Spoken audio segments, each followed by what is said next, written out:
Right, so good afternoon from Urfa. Oh, that was hello from Urfa.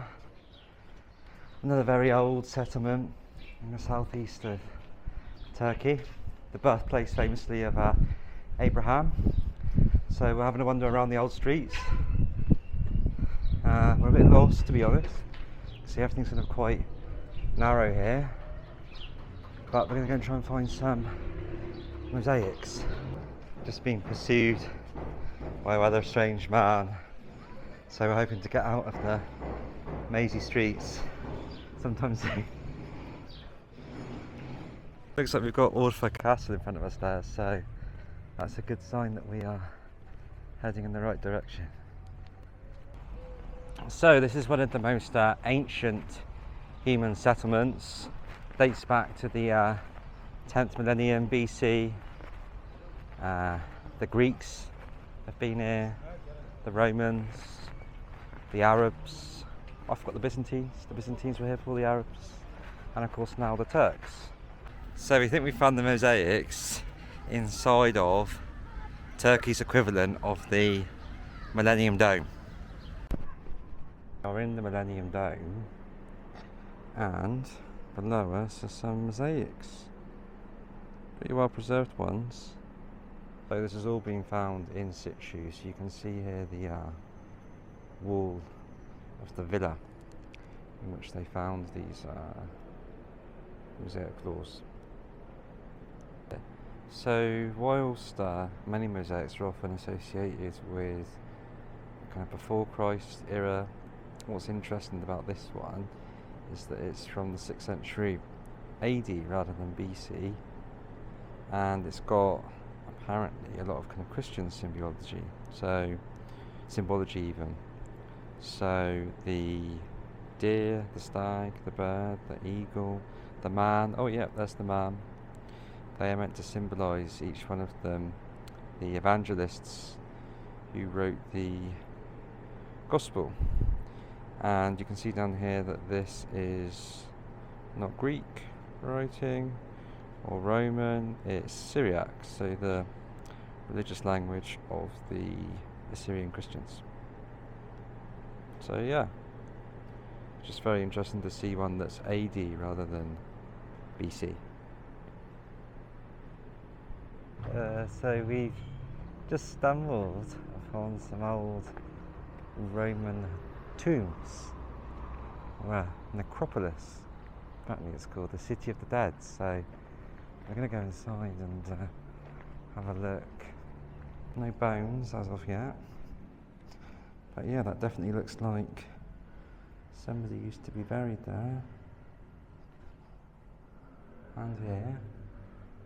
So I thought I got what I wished for, i.e. human bones, but Lorraine has just told me, much to my disappointment, that they are fake.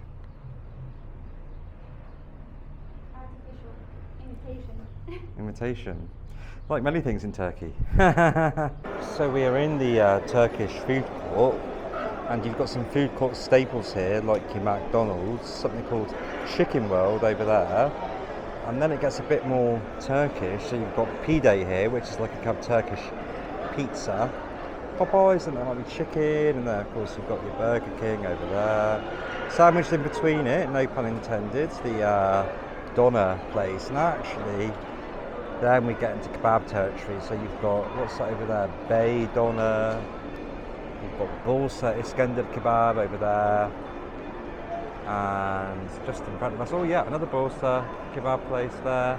So Iskender kebabs, that's kind of tomato sauce and doner meat. So this is the Iskender that I ordered, and you can actually see it's absolutely bathed in butter, yogurt and tomato sauce. When I say that, I mean of course the doner meat. Oh, and a bit of bread there as well, just to kind of soak all of that excess butter up.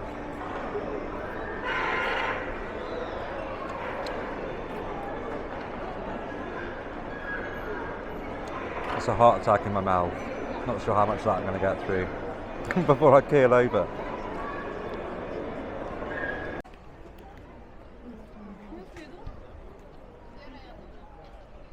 So we've arrived at the Merhaba. Nasılsınız? are you? Very well. How are you? Okay. England. Yeah, yeah. Video çekiyoruz Balıklıgöl hakkında. Perfect. Evet. Teşekkürler. Yani burada ateş vardı, değil mi? Evet. Çünkü yani Abraham'ın bir çatışma vardı.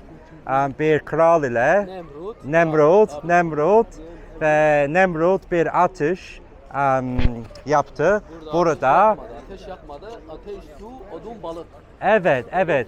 Yani su oldu ve balık oldu ateşin yerine. Değil mi? Evet ve yes, yeah, cool. Yeah. Çok ilginç bir hikayet. Evet. Okay. Yeah. Right. Bugün şimdi İngilizce'de anlatıyorum. Yani Türkçe nüs. Evet. So we're now at the Balıklıgöl, or the fish lake. It's also called the Pool of Abraham, and the reason for that is because Abraham had a conflict with the king Nemrut, because Abraham just believed in one God, whereas Nimrod was a pagan. And so Nemrut wanted to burn him at the stake, so they created a fire at this place. But when Abraham was cast into the fire, a miracle happened.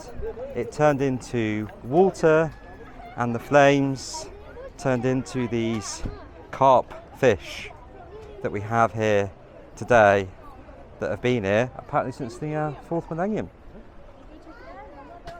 So these carp look like they could do with a good feeding. So we've got some nondescript green food here.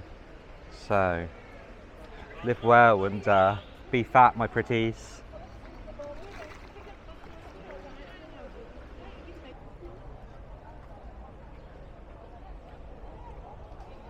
So these instruments are called ne, değil mi? Yeah, ne. From the Ottoman era, no? Nasıl yapıyordum? Yani nasıl yapıyorsun? ben yapmıyordum. Evet, sen. Ben değil. Evet, şöyle. Evet. Okay. Ve yani kaç saat bir ne? Bir gün bir ne? So one day, one ne. Okay. Ve genel olarak yani ne kadar? Yani ne tutuyor yani bir ne? Fiyat, evet. 1500. Okay, 1500. 1500. Yani nasıl çalıyorsun? Şöyle. Şöyle ıslak çalıyorsun şöyle. Okay. With the lips. Şurada böyle. Okay. Çalabilir misin? Ne? Evet. Okay. Çekebilir miyim? Oh, okay.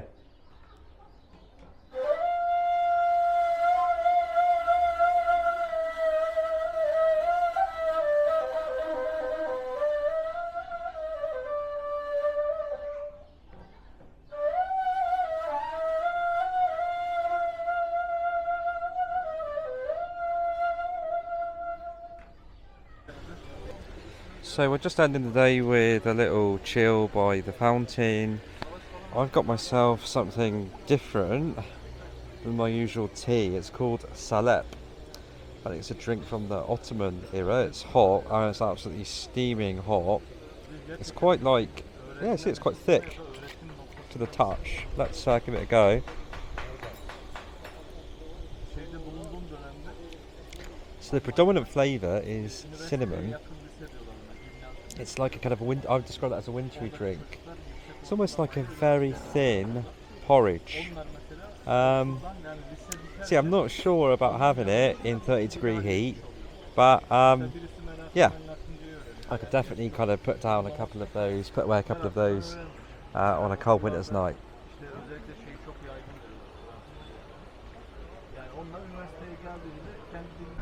So we've got Urfa Castle just behind us, closed at the minute. And apparently this is the place where Abraham was born. In this, well, it's now a mosque. Let's go in and have a quick look. Mi amor, toma.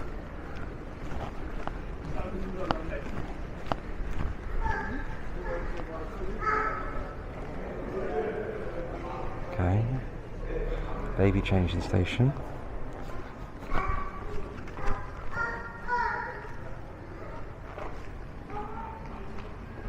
I imagine this must be the place where he was born. Oh no, this is to do the ablutions. So a little chap just told us where Abraham was born. It's at this spot here. It was a cave originally, and now it's been made into you see a shrine. Let's have a look inside.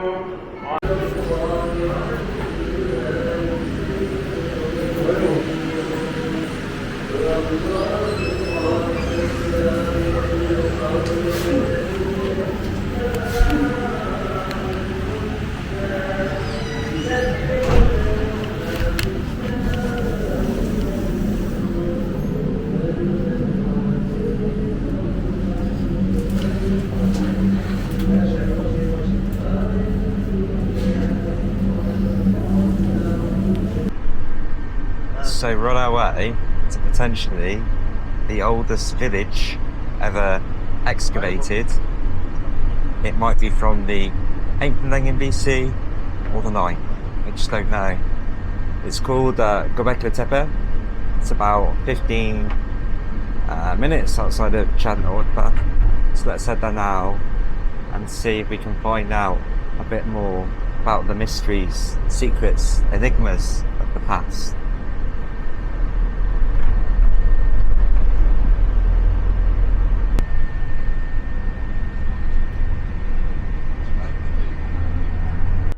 So after 3 weeks, this feels like the first place we've been to where there is a semblance of mass tourism.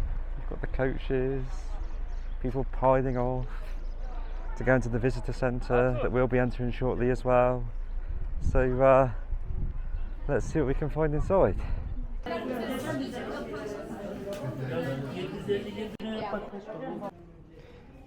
Okay, right, so this map here shows the Fertile Crescent, and this is where the first human settlements would have been. You can see it stretches from down the bottom here, kind of Jericho, what's now in Israel, into Lebanon, into Iraq, and then up here where we are today, Göbeklitepe, and this area has always been abundant in fruit, in vegetables, and really durable crops like rye and wheat and barley that are easy to store.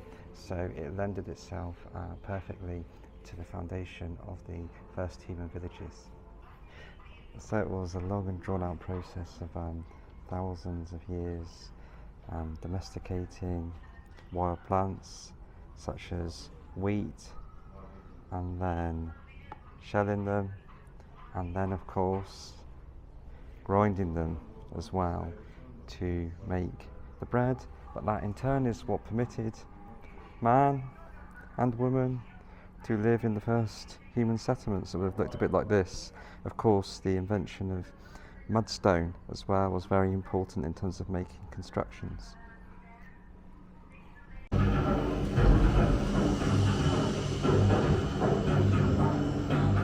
I'm not going to be the victim of a human sacrifice going into this temple. It certainly has that vibe. Definitely weren't any queues to enter the tourist sites in Iraq.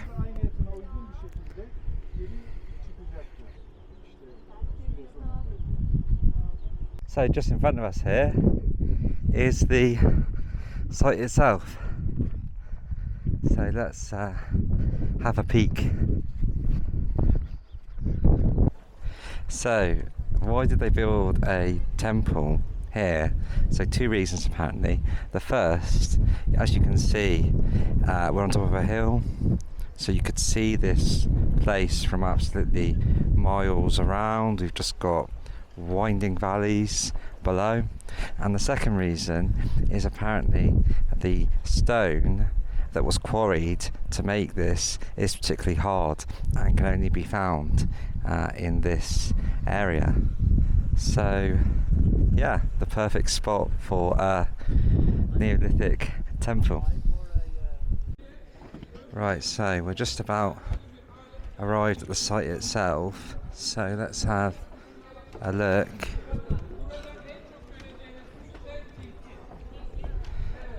So, imagine this is 7,000 years older than the pyramids, than Stonehenge. How would they have moved those massive pillars? How would they have inscribed the stones with animals? It just absolutely amazes me that something like this could have built such a long time ago. In fact, this predates modern agriculture, which gives birth to the theory that actually worship, this is a temple site, predated agriculture, and that it was worship, religion, that gave birth to the need to store food. Obviously, a lot of people would have needed to have lived here to maintain this temple, rather than the other way around. So that's a fundamental change in terms of how we think about the development of human civilization. So one theory about the religion that was the basis of this temple is that you've got animals around the outside, so you can see there's a wild boar there. We think it's a wild boar engraved into other stones on the outer columns. There's also a wee little lizard as well in the kind of inner wall of the temple, and apparently the columns inside are meant to represent human figures, gods, and so the theory goes that the animals are protecting the humans. There are no kind of mythological creatures here at all.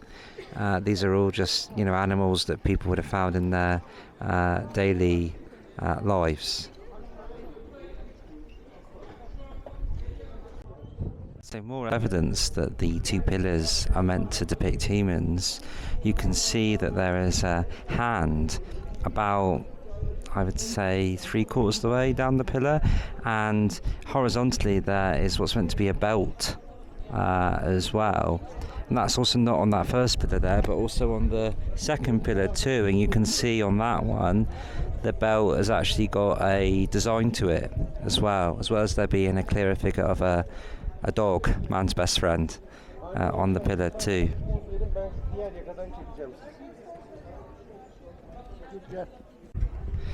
So this is the biggest temple here, the D temple, and look at the size of those pillars.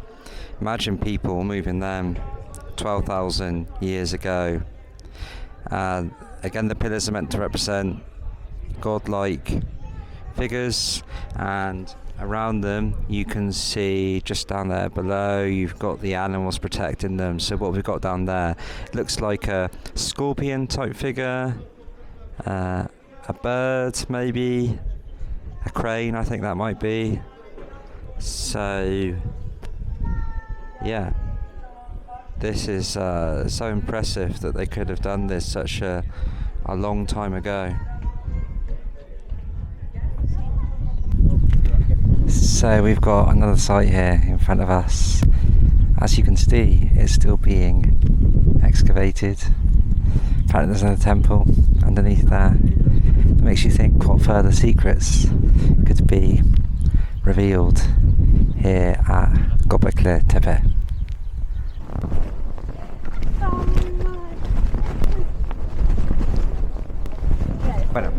So we're in the bazaar, and this area is very famous for copper. So this bazaar is called the Bakırcı Çarşı, or the coppersmiths market. So we're going to see what we can find. So we're now in the knives section of the market. So there's even a few people in the market making some knives. Teşekkürler. You see one over here, look.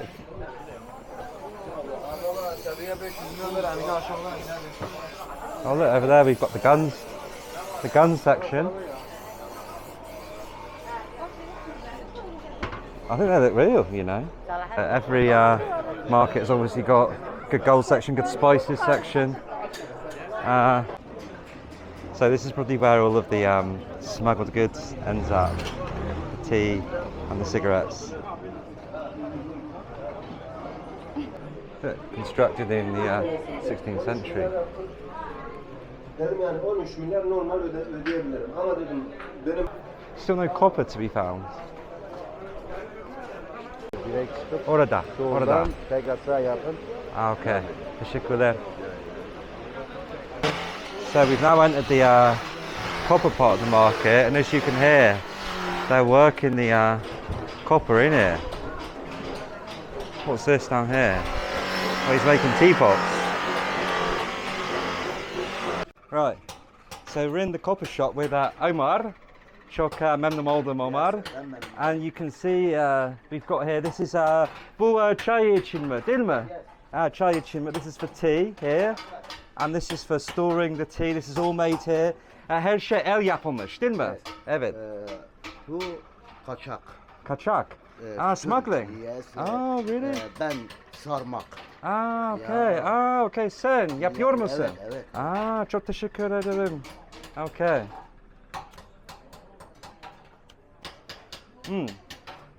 Çok lezzetliydi. Ve Yes. bu nedir? Bu su. Su Yani için. bardak yani. For the water. Bu Bardak. Lamba. Lamba. Işık yani. Ve sen her şey burada yapıyorsun, Burada var. değil mi? Evet. Sen bakıcı kaç saat? Kaç saat sen bakıcısın? 38 sene oldu. 30. He's been a coppersmith for 38 years in this shop. Yeah. Okay. Ve bu nedir? Bu kahve takımı. Türk Okay. kahve. For Turkish coffee. Yes. Türk kahvesi için. Yes, bakır. Türk kahve. Okay. Ve orada sen şeker lokum, koyuyorsun, değil mi? lokum. Lokum. Yes. So Turkish delight. Okay. Çok ilginç. El işi yani. El yapılmış. Everything handmade here. And over here we've got for the eggs, no? Yumurta için, değil mi? Yumurta. Look, this is for the eggs here. You can see. Ve sen yani nasıl yapıyorsun? Şöyle.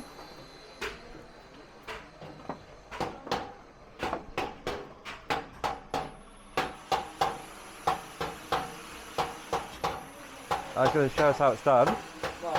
Evet. Video. Evet. Ve şöyle her şey yapıyorsun.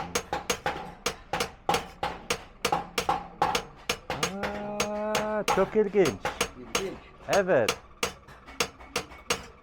And like that he makes everything by hand.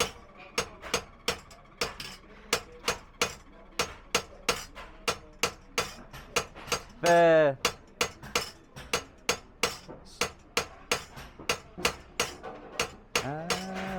ve son ürün nasıl? Şöyle değil mi? Yani son ürün.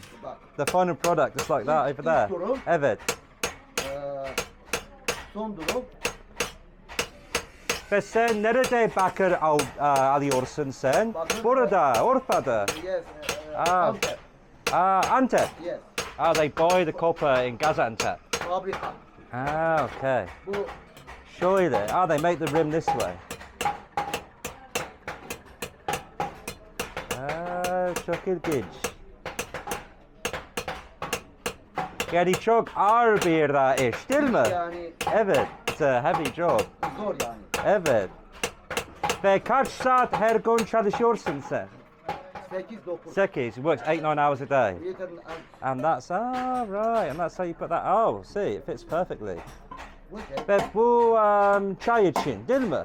yemek, Yemek için, this is for food. Yani dolma veya meze, pilav, pirinç. pirinç for rice, for example. Kolombiya paylaş. Thailand paylaş. Okay. For sharing in Colombia. Yeah. For sharing back with the people in Colombia. Yeah. Okay. Okay. Urfa'dan Kolombiya'ya. Hayır. Evet. Teşekkür ederim. Çok teşekkür Kolombiya ederim. selam. Çok teşekkür Thank ederim. you. Thank you.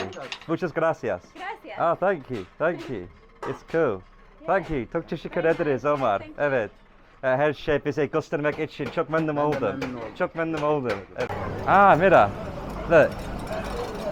And this is what is used for roasting the coffee here directly in the market. So you can see you've got the Turkish coffee.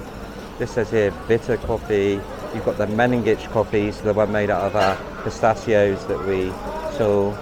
And here is the final product. Here, look. Round up.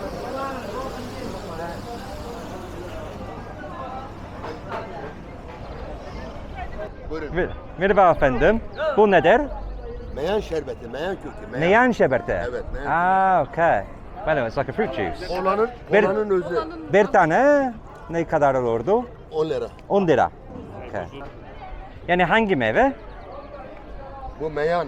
Meyan. Kolanın özü. Kola. Okay. Kola Kola gibi. oluyor ya kola. Yerden çıkıyor, tamam mı? Aa, Toprağın okey. altından çıkıyor, köktür böyle. Evet. Meyan kökü. Bunu Meyan kökü. demlediyorsun. Ah, okay. Hiç denemedim. İç, Evet. çok şifalı bir faydalı. şeydir. Ah, okay. Çok tatlı mı? Yo, çok hafif tatlı değil, acı, normal. tatlı değil ama çok şifalıdır. Çok şifalı. Hemen harareti keser. Ah, Çok okay. faydalı. Yani denememiz lazım. Tabii dene. Ha ha ha. Alman mısın sen? İngilizliyiz. Evet. Yani Türkçem o kadar iyi değil. Şu halde. Teşekkürler efendim. Ve adı ne yeniden? Meyvan. Meyan. So this is meyan juice. I'm not quite sure what meyan is. The chap that was telling me that it's got special healing properties.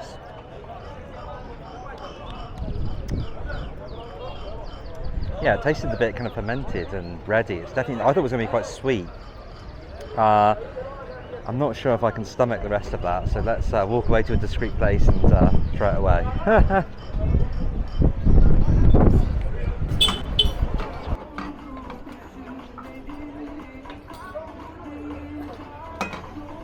Merhaba efendim. Nasılsınız? Kendine yaptın mı? Evet. It's homemade. Çok ilginç. Teşekkürler. Abine otur öyle. Teşekkürler efendim. Ne kadar olur efendim? Okay.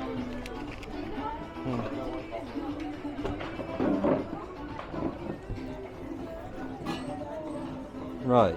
So we've got here the famous Mirage ice cream. I think this is made in a slightly different way to normal ice cream. It's got a really, like thick and sticky texture. Teşekkürler. So, they've also put a little bit of the pistachio and honey on it. Two famous products of the region.